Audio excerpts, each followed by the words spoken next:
আমরা দুইজন একই সাথে ঢাকা বিশ্ববিদ্যালয়ে ভর্তি হই একই সেশনে। আমাদের মেরিট স্কোর সেম ছিল, দুইজনই আরবি বিভাগের শিক্ষার্থী। আমাদের অ্যাটাচ হল জহুরুল হক হল, যেহেতু একই হলের শিক্ষার্থী আমরা দুইজনই হল সংসদে নির্বাচন করার সিদ্ধান্ত নিয়েছি। আসসালামু আলাইকুম, আমি আবু উবাইদা আবদুল্লাহ খন্দকার, শিক্ষার্থী আরবি বিভাগ ঢাকা বিশ্ববিদ্যালয়। আসন্ন ডাকসু নির্বাচন 2025-এ জহুরুল হক হল সংসদ থেকে হল সংসদের এজিএস প্রার্থী হিসাবে প্রতিদ্বন্দ্বিতা করছি এবং আমার ভাই আমি মুসা আবদুল্লাহ খন্দকার। আমরা দুজন একই সাথে পড়াশোনা করছি ঢাকা বিশ্ববিদ্যালয় আরবি বিভাগ 20-21 সেশনে এবং আমি শহীদ সার্জন জহুরুল হক হল সংসদ নির্বাচনে সাহিত্য সম্পাদক পদে প্রতিদ্বন্দ্বিতা করছি। আমি এজিএস পদপ্রার্থী, হল সংসদে সাহিত্য সম্পাদক পদপ্রার্থী। আমরা ক্লাস 5 থেকে একসাথে পড়াশোনা করছি।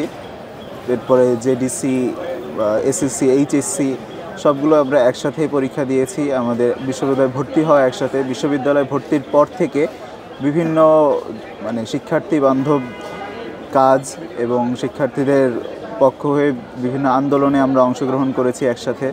বিশেষ করে সর্বশেষ জুলাই আন্দোলনে আমাদের দুইজনের একসাথে রাজপথে আমরা ছিলাম। তো এই সময়টাতেও আমরা দুইজন রাজপথে একসাথে থেকেছি। আমরা সব ক্ষেত্রেই সব কাজেই একজন আর একজনের সহযোগী এবং সহযোদ্ধা।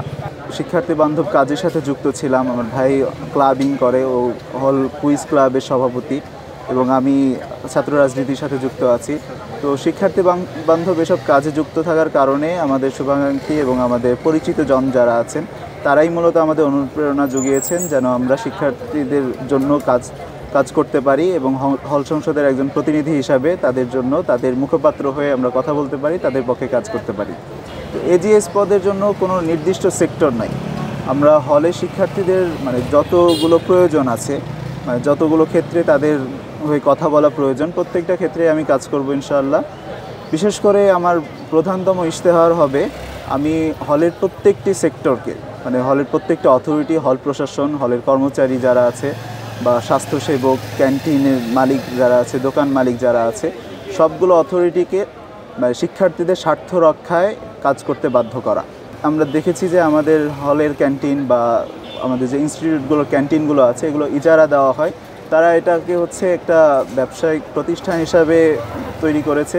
এর ফলে শিক্ষার্থীদের স্বার্থ রক্ষা হচ্ছে না। তারা শিক্ষার্থীদের স্বাস্থ্যের চেয়ে নিজেদের ব্যবসায়িক লাভের দিকে মনোযোগটা বেশি দেয়। তো আমার ইচ্ছা আছে যে আমি এই বিষয়গুলো নিয়ে কাজ করব যেন শিক্ষার্থীদের স্বার্থ রক্ষা এটাই প্রধান লক্ষ্য এবং উদ্দেশ্য হয়।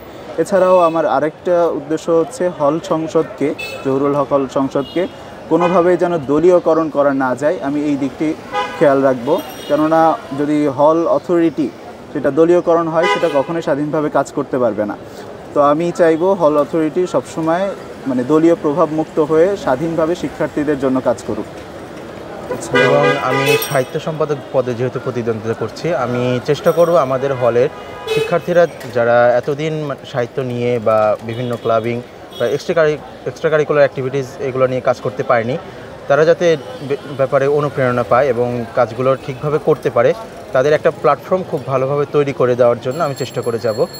এবং ফ্যাসিবাদী আমলে অনেকে আমরা একাডেমিক দিকে খুব বেশি ফোকাস দিতে পারিনি, একাডেমিকের বাইরে তো দূরের কথা। তো আমরা চেষ্টা করব যে হলের শিক্ষার্থীরা যারা সাহিত্য নিয়ে কাজ করে বা সাহিত্যের পাশাপাশি অন্যান্য বিষয়ের উপর জোর দিতে চায় এবং আগ্রহ আছে, তারা যেন সেগুলো নিয়ে কাজ করতে পারে। যেরকম আমি হল কুইজ ক্লাবের সভাপতি হিসাবে আছি। তো আমাদের শিক্ষার্থীরা যারা আছে, আমাদের ব্যাচমেট, সিনিয়র, জুনিয়র, ওরা রেগুলার যাতে পাঠচক্র, বিভিন্ন কুইজ সেশন এবং সাপ্তাহিক ম্যাগাজিন এসব বিষয়ে যাতে অংশগ্রহণ করতে পারে সেদিকে বিশেষভাবে লক্ষ্য রাখবো।